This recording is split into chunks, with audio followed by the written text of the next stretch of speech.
नमस्कार। Breaking news में बड़ी खबर आपको बता दें कि बिहार में सीएम नीतीश कुमार और डिप्टी सीएम सम्राट चौधरी की जोड़ी इस वक्त बहुत कमाल मचा रही है। लगातार एक्शन मोड देखने को मिल रहा है। अब तक 3 बड़े एनकाउंटर हो चुके हैं और छपरा में 48 घंटे में 2 बड़े एनकाउंटर हुए हैं। तो इसी खबर पे ज्यादा अपडेट के साथ मेरे साथ मौजूद है कैपिटल टीवी के executive editor Rajiv Singh ji. Sir, Chhapra में 48 घंटे में 2 बड़े एनकाउंटर हुए हैं। देखिए, यही वो आपराधिक गठजोड़ है, यही वो अपराध तंत्र है जिसके खिलाफ महिलाओं ने भर भर कर एनडीए को वोट दिया था। लगभग 7 से 9% पुरुषों की तुलना में घर से बाहर निकली और एनडीए की प्रचंड जीत को सुनिश्चित किया। पूरा मामला है छपरा जिले का। कल भी आपने सुना कि कैसे शिकारी राय को एनकाउंटर किया गया और कैसे आज अजय राय को।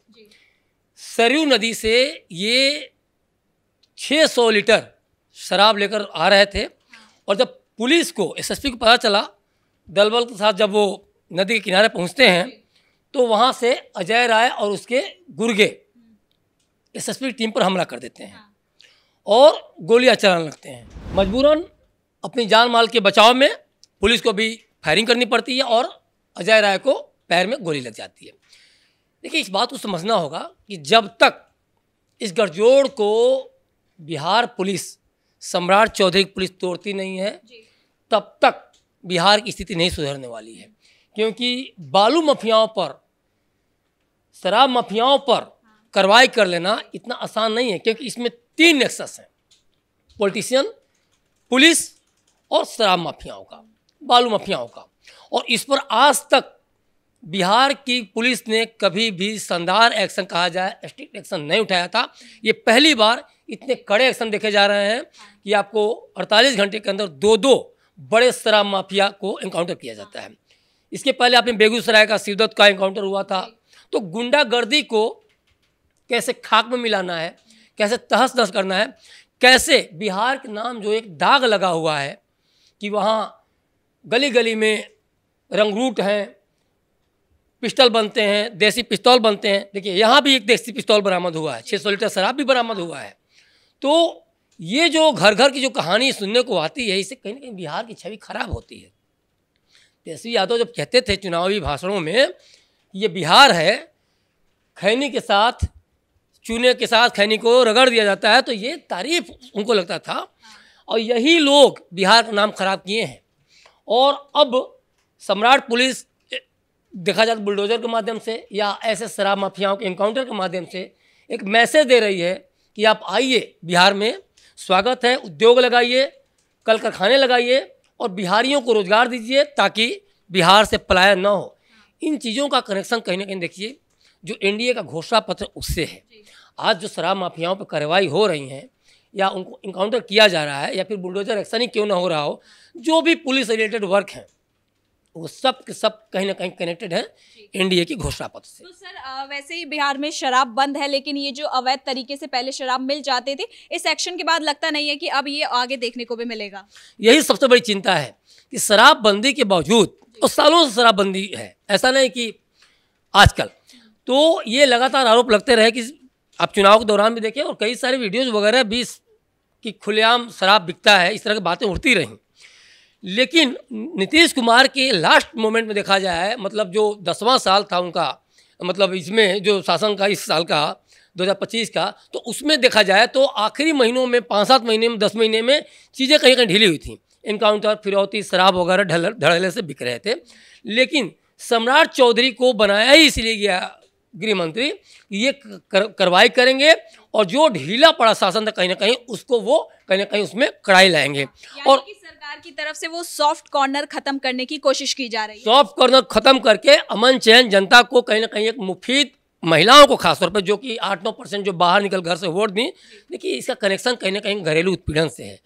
तहस नहस हो जाता है घर। जिस घर में शराब पी कर लोग मतलब पगलाए घुसते हैं और पत्नियों को मारने लगते हैं, बेटियों को मारने लगते हैं या फिर बहनों को मारने लगते हैं, वैसी महिलाएं कहीं ना कहीं वोट दी हैं नीतीश कुमार को, एनडीए को, कि आप हमें घरेलू उत्पीड़न से बचाइए। आपने अगर जीविका दीदियों को 10,000 रुपया दिया है, 50-50 किस्त देंगे, 2 लाख तक देंगे, तो हमारा रोजगार, हमारा बिजनेस तभी चल पाएगा जब हमारे हाथों में पैसा हो, हमारा सम्मान हो, हम आत्मनिर्भर बने, स्वावलंबी बने। लेकिन ऐसे लोग जो शराबी होते थे वो शराब पी के रात में पहुंचते थे और फिर मार पीट के पैसे छीन लेते थे। घरेलू उत्पीड़न का कहीं कहीं महिलाएं शिकार होती थीं। इसका कनेक्शन सीधे सीधे एक अमन चैन पसंद परिवार से, अमन चैन पसंद जिंदगी से है। इस बात को नोटिस करना चाहिए। देखिए, महिलाएं जिस तरह से नीतीश कुमार को वोट दिए, एनडीए को वोट दिए हैं, वो कहीं ना कहीं आगे आने वाले चुनाव में भी एक मैसेज दे रहा है कि भाजपा महिलाओं की चिंता कुछ ज़्यादा करती कंपेरेटिवली अदर पार्टीज। और इसीलिए आज कल की असम की चुनाव हो, पुदुचेरी का चुनाव हो, फिर केरला का हो, तमिलनाडु का, बंगाल का और उत्तर प्रदेश का हो। बंगाल तो अगले साल ही होना है, उसके बाद 2027 में उत्तर प्रदेश होना है। तो इन सब जगहों पे देखा जाए तो महिलाओं का अगर देखा जाए तो बहुत ही अच्छा खासा परसेंटेज है। और बिहार चुनाव के माध्यम से, शराबबंदी के माध्यम से और शराब माफियाओं पर कार्रवाई के माध्यम से एक बहुत अच्छा मैसेज आ सकता है इन वोटरों के बीच में, महिला वोटरों के बीच में, कि भाजपा ने जो कहा था वो किया, एनडीए ने जो कहा था किया। और किसी भी कीमत पर शराब माफियाओं, देखिए ये शराब जब 600 लीटर, आप सोचिए अगर नहीं पकड़ा गया होता और बिहार के सीमा में 600 लीटर अगर कहीं ना कहीं धड़ल्ले से डिस्ट्रीब्यूट हो गया होता, इसका असर क्या पड़ता। 600 लीटर मतलब मान के चलिए 600 परिवार तबाह, बल्कि उससे ज़्यादा भी। पौवा पौवा लोग ले लेके पीते हैं तो एक एक इसमें 4-4 तो ऐसे ही वो हो जाएंगे, 2400 परिवार तो ही चले जाएंगे। और एक जगह से नहीं हो रहा है, सारण में, छपरा में सरयू नदी के माध्यम से ये लगातार ढुलाई होती थी। और ये इसीलिए जब एसएसपी को सूचना मिलती है तो एसएसपी पहुँचते हैं तो कहीं ना कहीं सीधे सीधे गृह मंत्रालय का आदेश है, चूँकि पुलिस उसके अंदर काम कर रही है, कि किसी भी कीमत पर ऐसे माफियाओं को टॉलरेट नहीं करना है। जीरो टॉलरेंस के माध्यम से इनको ऐसी सज़ा देनी है कि रूह कांप जाए। चाह के भी शराबबंदी वाले बिहार में शराब को ये चाह के इंसर्ट न करा पाएँ, ये एंट्री न दिला पाएँ, और इसीलिए अजय राय को पैरों में गोली मारी गई। यानी कि इसी संदर्भ में ये एनकाउंटर एक्शन है कि जो मतलब बातचीत से नहीं समझ रहा, प्यार से नहीं समझ रहा, उसे एनकाउंटर एक्शन ही उस पर किया जाएगा। देखिए, योगी आदित्यनाथ के मॉडल को तो लाना जरूरी है और ये चीज़ को सब कुछ समझ भी रहा है।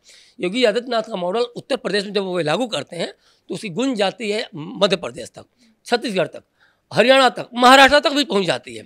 और अब बिहार में, चूँकि इन्होंने, देखिए नीतीश कुमार का शासन भी बहुत अच्छा रहा, गृह मंत्रालय 20 साल से संभाल रहे थे, लेकिन उन्होंने कहीं ना कहीं कुछ न कुछ कमी थी जिसके चलते ये चीज़ें सर उठा रही थी। शराब माफियाओं पे अंकुश लगाना एक बहुत बड़ी जिजीविसा का, बहुत बड़ा दृढ़ संकल्प का काम है और आप हार्ड डिसीजन ले लें तो अब आगे बढ़िए। सम्राट पुलिस अब यही कर रही है और इसके माध्यम से एक मैसेज दे रही है कि अब ऐसे लोगों का बिहार में कोई स्थान नहीं है, या तो आप छोड़ के बिहार जाइए या फिर ऊपर जाने के लिए तैयार हो जाइए। और यही हो रहा है, अजय राय के साथ यही हुआ, सिकाई राय के साथ यही हुआ, यही शिवदत्त के साथ हुआ। तो ओवरऑल ये मैसेज है एक तरह से योगी मॉडल का नकल करने का, योगी मॉडल को अपने यहाँ लागू करने का, क्योंकि नीतीश कुमार से जब जो चीज़ नहीं हो पाया, अब योगी मॉडल को लागू करके बिहार में एक सख्त मैसेज दिया जा रहा है कि अब और नहीं। शराब खास तौर पर देखा महिलाओं को तबाह करता है, घरों को तबाह करता है, बच्चों की शिक्षा कहीं कहीं से प्रभावित होती है, उनका स्वास्थ्य प्रभावित होता है, महिलाओं के ऊपर जो बीती होती है सो अलग होता है, और इससे पूरा का पूरा परिवार बर्बाद होता है। कहा जाता है कि एक महिला पढ़ती है तो पूरा पीढ़ी पड़ जाता है, पूरा परिवार पड़ जाता है। तो जो महिला पढ़ रही है, अगर ऐसे पति लोग जो शराबी पति हैं आकर वो मारपीट करें तो उसका न पढ़ाई में ध्यान लगे, न बच्चों को पढ़ाने में ध्यान लगेगा, न नौकरी में ध्यान लगेगा, न फिर पैसे अर्जन करने में ध्यान लगेंगे। तो इससे पूरा का पूरा परिवार अगर मान लीजिए कि अर्जन से बनता है तो इससे बिगड़ता भी है। तो इसलिए ये बहुत ज़रूरी है और ख़ासतौर पर मैसेज देने के लिए, ताकि महिलाओं को ये ना लगे कि क्या इसी दिन के लिए हमने एनडीए को वोट दिया था, कि फिर से शराबबंदी बंद होने के बावजूद भी लोग पी कर आएँ और इस तरह से घरेलू हिंसा को अंजाम दें। तो इसे देखिए पूरा का पूरा देखा जाए पुलिस तंत्र भी प्रभावित होता है। जितने ही मामला बढ़ेंगे पुलिस उतनी इन्वॉल्व होगी, पुलिस जितनी इन्वॉल्व होगी केस उतने ज़्यादा दायर होंगे, जब दायर होंगे तो उतना ही जांच और टीम तमाम तरह की चीज़ें। तो इससे पूरा का पूरा देखा जाए तो बिहार भयाक्रांत होगा। और फिर से एक बार बिहार में कहा जाए तो एक जो जिस लालू यादव को जंगल राज के मार्फत बाहर किया गया, फिर से कहीं से भी उसका 1% भी अंश दिखता है। तो ये सम्राट चौधरी को जो जिम्मेदारी दी गई है कहीं ना कहीं वो उनके लिए ही भारी पड़ जाएगी, क्योंकि सम्राट चौधरी आज भले ही डिप्टी सीएम हैं और होम मिनिस्टर हैं, आने वाला समय में वो बिहार में भाजपा की तरफ से मुख्यमंत्री चेहरा भी बन सकते हैं, इससे कोई इनकार नहीं है। तो इसीलिए सम्राट चौधरी ने काफ़ी कड़ा एक्शन लिया है और किसी भी कीमत पर शराब माफिया को, बालू माफियाओं को, या फिर जो बुलडोजर एक्शन के तहत या फिर एनकाउंटर एक्शन के तहत जो सर इसलिए सम्राट चौधरी लगातार बैठकें भी कर रहे हैं, डीजीपी से भी मुलाकात कर रहे हैं। अब तक उन्होंने कई बैठकें कर ली हैं और ये भी अनुमान लगाया जा रहा है कि आने वाले दिनों में और बैठकें भी हो सकती हैं। तमाम ये चीज़ें चलती रहेंगी। ये देखिए, ये डेली रूटीन है। पुलिस महकमे की बैठक और जो भी शीर्ष अधिकारी होते हैं उनकी बैठकें लगातार होती रहती हैं। बिना उनकी बैठकों के आप चाहें कि लॉ एंड ऑर्डर स्थापित करने स्टेट में, तो स्टेट कोई छोटा मोटा घर नहीं होता है, तो आपको करना पड़ेगा और यही चीज़ हो रहा है। और इसके लिए कहा जाए, सम्राट चौधरी की जो पुलिस है, जो उनके अंदर जो पुलिस है, उसमें बिहार के लोगों को इकबाल भी है और बहुत वाहवाही भी हो रही है। कहीं ना कहीं एक्शन सही दिशा में जा रहा है और आने वाले बिहार को बनाने वाला है, इसमें कोई दो राय नहीं है। बहुत बहुत धन्यवाद सर इन तमाम जानकारी के लिए।